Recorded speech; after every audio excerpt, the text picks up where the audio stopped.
आता आपल्या आवडत्या मालिकेचे संपूर्ण भाग मालिका प्रसारित झाल्यानंतर लगेचच पाहू शकता फक्त सन नेक्स्ट वर. भारतातील प्रेक्षकांसाठी मोफत सेवा. चांगलं काम करते की नाही म्हणून आईची निवड केली. आता आई आणखी चांगलं काम करेल आणि खूप यशस्वी बिझनेसमॅन होणार. मग आईचा सुद्धा फोटो येणार पेपर मध्ये. खरंच येईल फोटो? मग मी शाळेत सगळ्यांना सांगेल की माझ्या आईकडे ना मॅजिक आहे, मॅजिक, बिट्टीचं मॅजिक. Direct magic?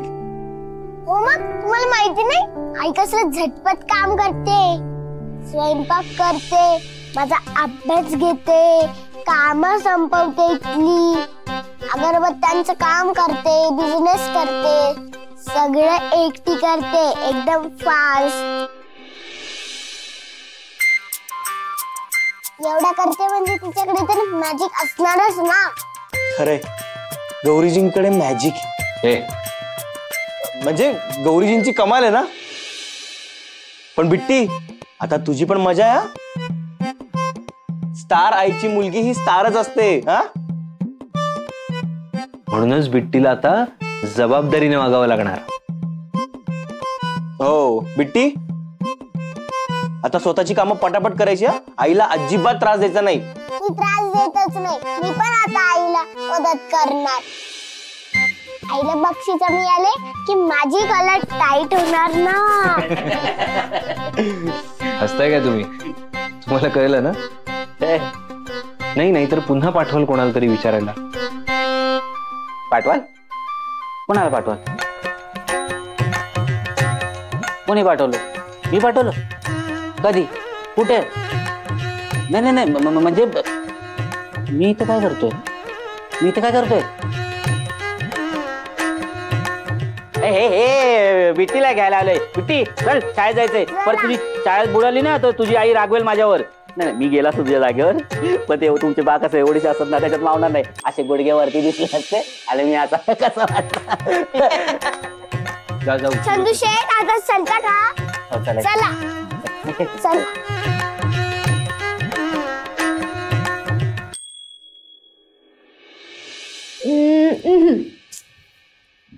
हा ट्राय करूया.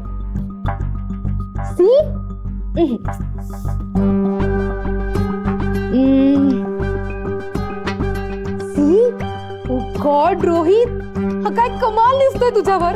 हा डन. सोहा, काय चाललंय तुझं? रोहित, आय नो तुला या सगळ्याची सवय नाहीये, पण आता तुला असेच आउटफिट कॅरी करावे लागतील. आफ्टर ऑल बिझनेस ओनरच्या मीटिंग साठी जातोयस तू. सोहा, एक मिनिट, मी नाही जाणार आहे त्या इंटरव्ह्यूला. रोहित, तू आता फक्त आपल्या तिघांच्या ब्राईट फ्युचरचा विचार कर. बाकी कुठल्याच गोष्टींचा विचार करू नको. आणि तुला आम्ही दोघं हवे आहेत ना, सो आता तूच विचार कर. अगं हो सोहा, पण रोहित, आतापर्यंत तू तुझ्या मनाने केलंस ना सगळं. काय प्रॉफिट मिळालं? सो आता मी जे म्हणेल ते ऐकायचं आणि तसंच वागायचं. ओके? सो हा आउटफिट डन आहे. सी, ओ गॉड, काय हँडसम दिसतोयस तू यात. So outfit done. आता स्पीच. रोहित, आपण स्पीच साठी काय करूया? अशा प्रोग्राम मध्ये ना इमोशनल स्पीच द्यावे लागतात. तुला काय वाटतं, आपण काय करूया? खोटं बोलायचं? सिंपथी मिळेल असं काहीतरी बोलायचं. ओके? ऐक, इमॅजिन की मी तुझा ऑडियन्स आहे. नाही, मी तुझा इंटरव्ह्यू घेते, मी तुला क्वेश्चन करते. Okay? 1 minute. Sit please. Sit properly.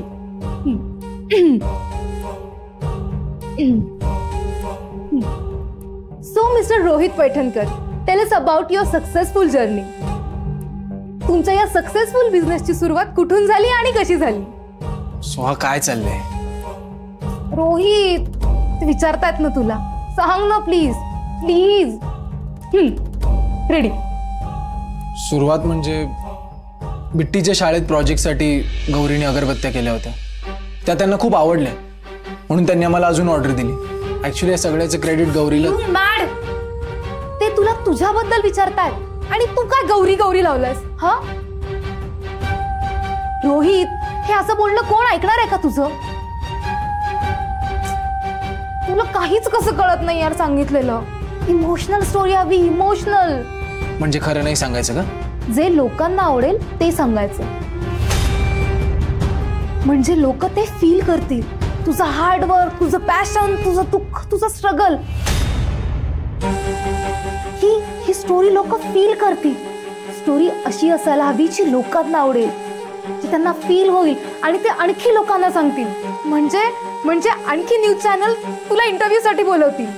असा सक्सेस मिळतो. खरं बोलून काही होत नाही. अगं पण अशी काय स्टोरी आहे माझ्याकडे? रोहित, तुला कसं काही कळत नाही रे. सोड आता, हे पण मलाच ठरवावं लागेल.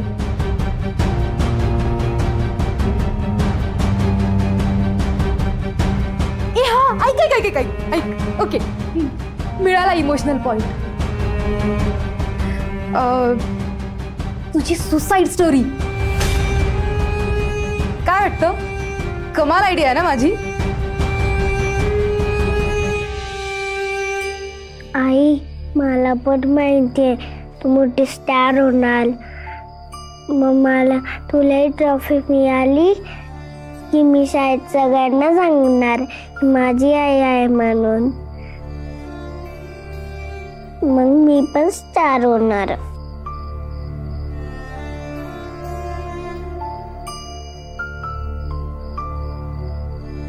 आयुष्य कधी कधी किती विचित्र वागत राहतं आपल्याशी. ते एका बाजूला लोकांना हेवा वाटावा असं काही देत राहत, पण दुसऱ्या बाजूला देणाऱ्याला त्या गोष्टीचा आनंदही उपभोगू देत नाही. आपलंही तसंच झालंय बिट्टी. हा बिझनेस आता आपला नाही राहणार. मला माफ करा बाळा, माझा नाईलाज आहे ग. उद्या बिट्टी शाळेतून आली की तिला सांगून टाकेन की हा बिझनेस आता आपला नाही राहिला.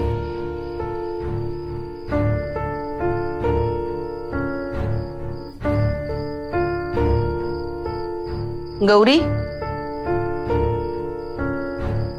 जरा बाहेर ये.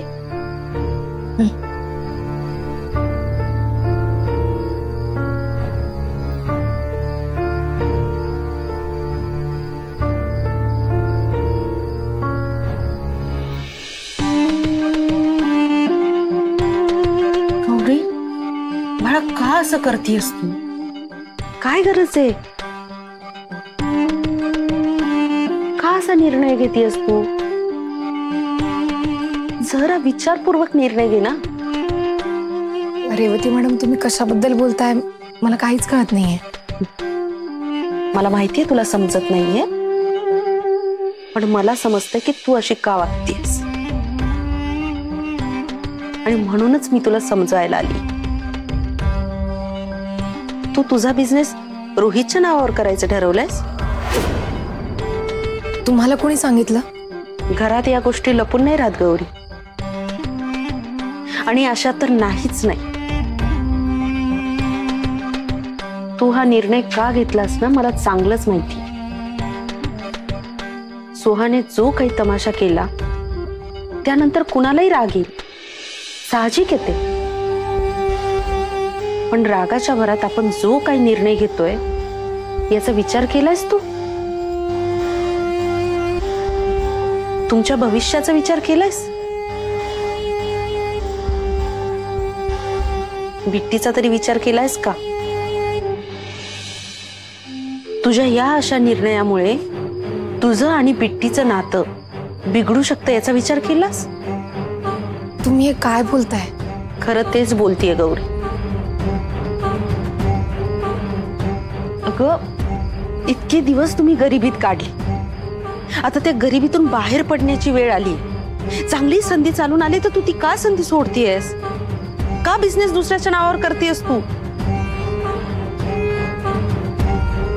हा बिझनेस तुझा आहे गौरी. पहिल्यांदा उदबत्ती तू बनवलीस बिट्टीसाठी. बिट्टीला हे कळत नसेल का? उद्या जर तुमच्या गरिबीचं खापर तिने तुझ्यावर फोडलं तर तुला चालणार आहे का ते? आपल्या आईच्या एका चुकीच्या निर्णयामुळे आपलं अख्खं आयुष्य अंधारात गेलं, याची खंत तिला आयुष्यभर लागून राहील ना गौरी. आयुष्यभर कोसेल ग ती तुला.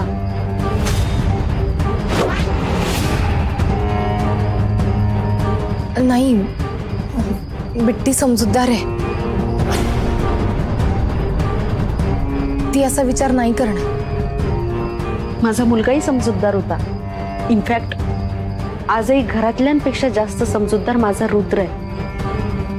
मग कसा वागतो माझ्याशी पाहिलंच ना तू.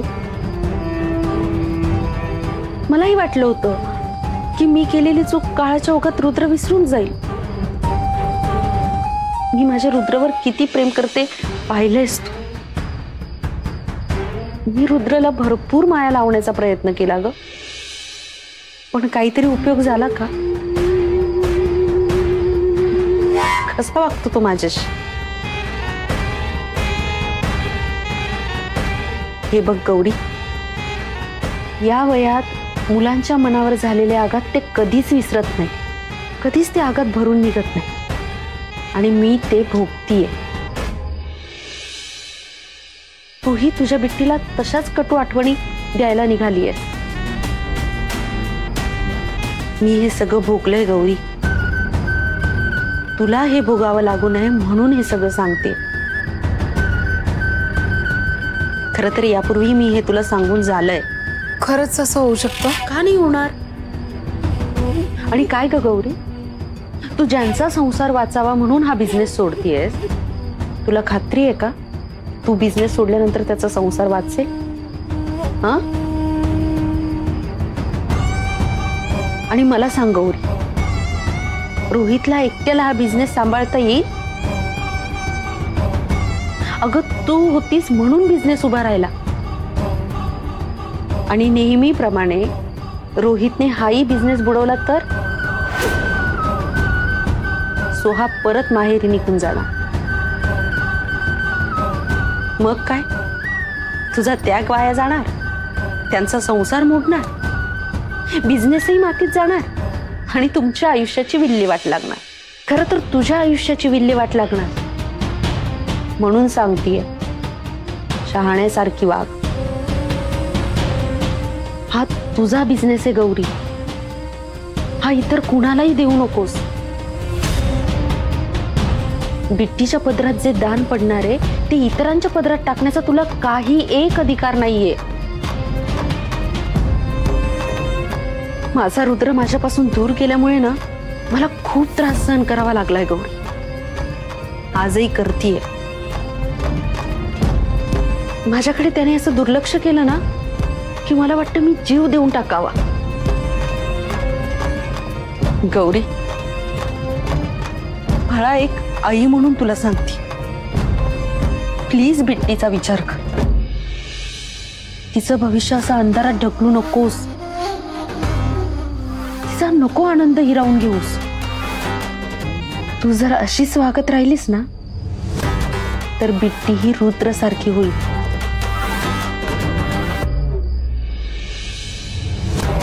तुला कधीच माफ करणार नाही.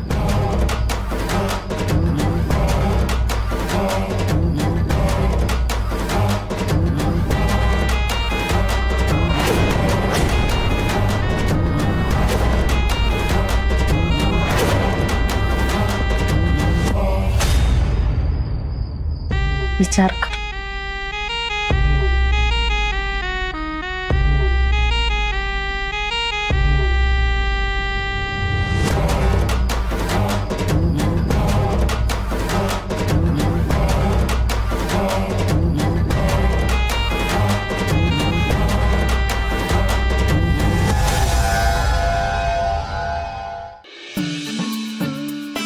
एक दोन तीन चार, हा 4 झाले. 8 9 10 4 झालेत की राहिलेत? मी माल उतरवतोय की भरतोय? 7 बिट्टी किती झाले का? 11 11. हे 4 आहेत ना? बिट्टी किती हवेत ग? 15 हवेत. 15 हवेत. मग मी काय करत होतो? म्हणजे मी माल उतरवत होतो की भरत होतो? उतरवत असेल. काढायचं नाहीये आपण अगं मी काय म्हणतोय 15 हवेत ना, खाली 4 आहेत ना, आणि टेम्पोतले. तुझा गणिताचा अभ्यास कोण घेते का? 1 नंबरचं गणित कच्चं आहे तुझं. असं करतात का? बाजूला बाजूला तू बाजूला मला आपण टाकत नाही ग. हे काय काढायचे आहेत ना बाहेर सांगा. मग भरायचे आहेत ना, भरायचे तर काढायचे. तू मला नाही तू मला ऐक बाजूला मला माल उतरू दे. मी तुझ्या पाया पडतो. अरे नाही नको ना, पण तुझी आई काय कळतंय का मला? एक्सक्यूज मी,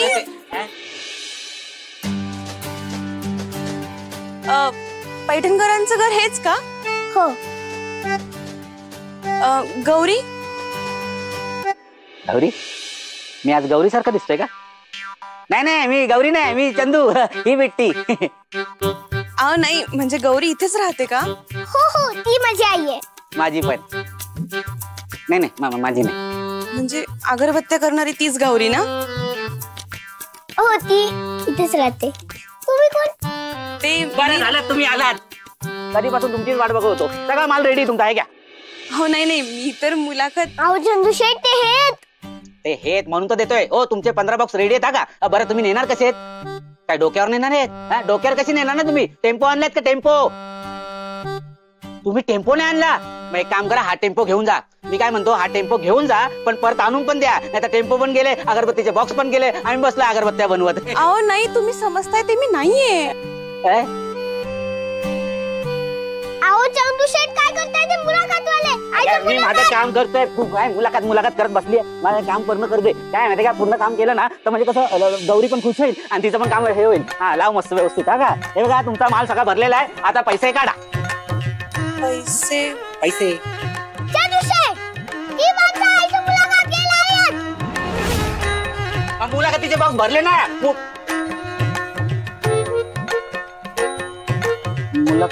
मुलाखत साठी आलं का तुम्ही? मग पहिले सांगायचं ना, पैसे नसते घेतले तुमच्याकडनं. मग कधी सविस्तर तुम्हाला तेच सांगते. कळलं. तुम्ही मुलाखतीसाठी आले म्हणजे ते असे बोलतात ते ना. तुम्हाला गौरीला भेटायचंय? हो. या चला दाखवतो गौरी कुठे. पहिले सांगायचं ना आधी. एक काम कर त्यांना आहे ना आईकडे घेऊन जा. गौरीकडे. तुम्ही कुठे आलाय? टेम्पो काढा बाहेर. चला तू. आले त्या फालतू मेडची मुलाखत घ्यायला. मला कामाला लागायला पाहिजे.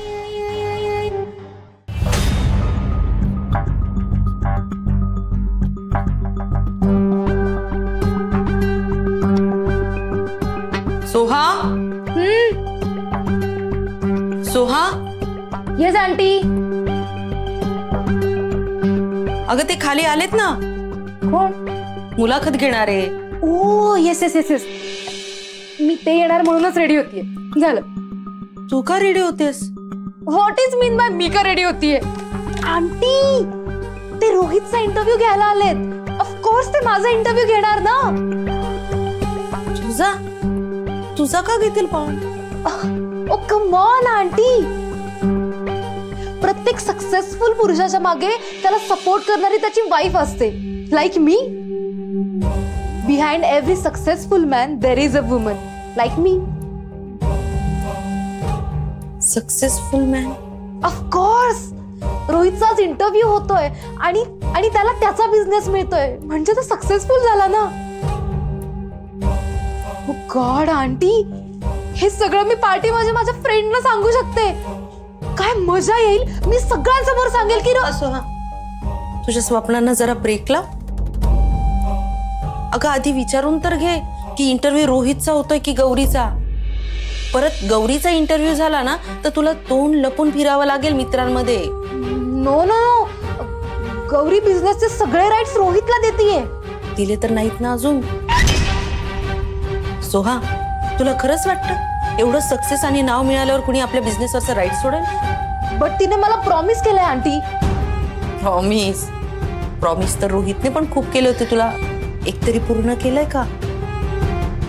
सोहा गौरी खरंच बिझनेस सोडतीये का हे एकदा कन्फर्म करून घे. नाहीतर तू इथे रिलॅक्स बसशील आणि ती तिकडे इंटरव्ह्यू देऊन बिझनेसवरचा तिचा हक्क स्ट्रॉंग करेल. आणि असं झालं तर मग behind the unsuccessful Rohit there is a one woman. It's only you. Never. मी असं नाही होऊ देणार.